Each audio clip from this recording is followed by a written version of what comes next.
What's going on today?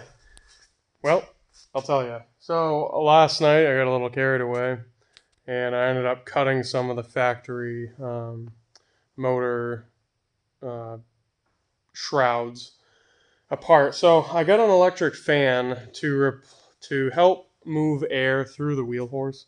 So this has a direct um, drive fan blade that is mounted on the back side of the flywheel. All of those fins are broken off besides like very small, like I don't even think there's one over 3/16 of an inch stick out. It should be like close to an inch. So there is air that moves up through the engine from the coil side, and it's either from the little bit of fin that's left of the fan, or it's also from the teeth on the backside of the flywheel for the starter. But regardless, it does move air as the thing spins, and it's supposed to come up and through the fins on the head, which are enclosed by this solid sheet metal that pretty much, like, if you took it off, it'd be a free air engine, but with it on, it's to help air movement. With no fins, it's pretty no bueno. So I could not find anything for this Kohler engine to go on the backside of that flywheel. So what I ended up doing was on the factory motor shroud panel metalwork. There's this. This is the exit for the air coming up through the fins on the motor. So what I did was I ordered a fan. It turns out the fan was 4x4, and this is 3.5 by 3.5. So the actual tips of the fan blade were on the outside of this hole, and that sticks out over 1/2 of an inch. So it wasn't going to get 100% of the fan airflow from the fins at the top of the engine, pulling the heat. It would be pulling from outside the shroud as well as engine air. So what I ended up doing was cut off the panel, the spot welds, and I made my own shroud. And I spot welded it on there, so that's actually stainless steel. I sandblasted everything. I removed the plaque off the top.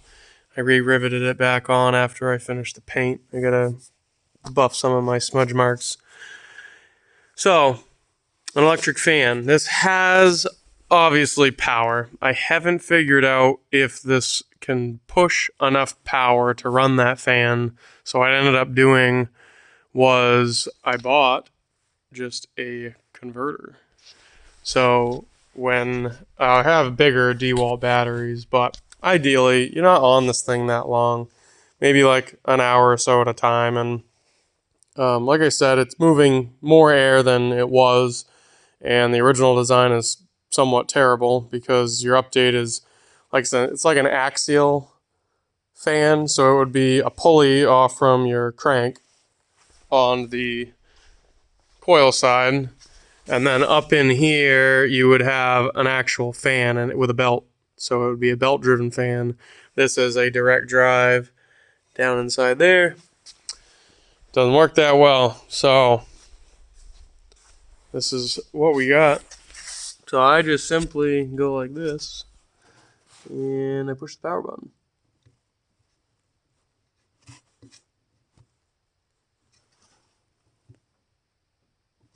I'm doing something wrong. There it is.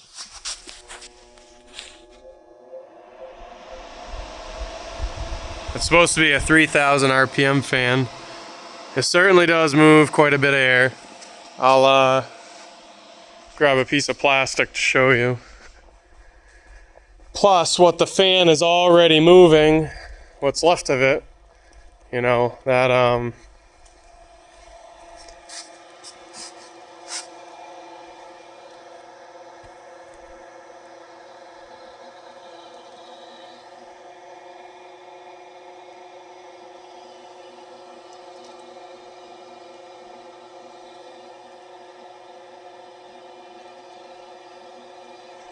and then if you come over to this side, you want to see if it's got vacuum. It's not perfect. It is pulling air. You got gaps in the shrouds and stuff, but if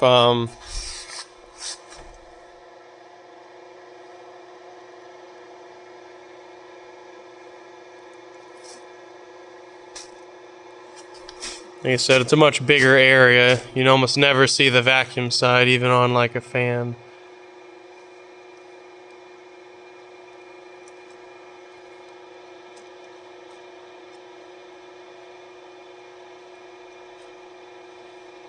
But I can feel it by hand. That's not a very good example. So you just kind of let that thing rip. And being an old snowmobile, kind of stinks when you break down. You need to see. It's right here on the top. If you want to see what you're doing, Kachiga. And then it's got 3 different brightness settings. While your fan is ripping. So I ended up rotating this so my cord comes up above and I'll direct it down. I need to take a little bit more off my shroud just in case I see the black mark, so in case the belt goes much higher, I don't want it to hit that shroud. The original one only came out 1 inch.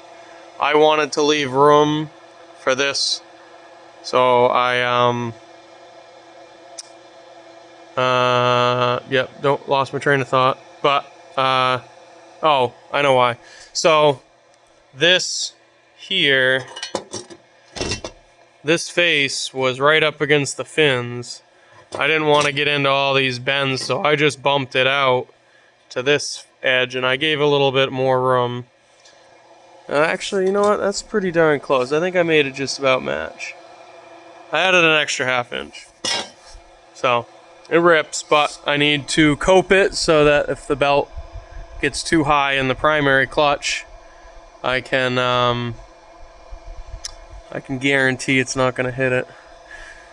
And then, when you're done, you just push the power button.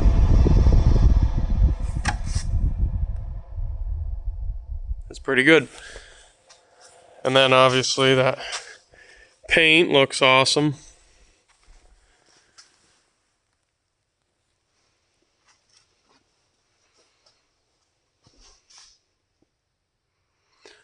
So that's what I built.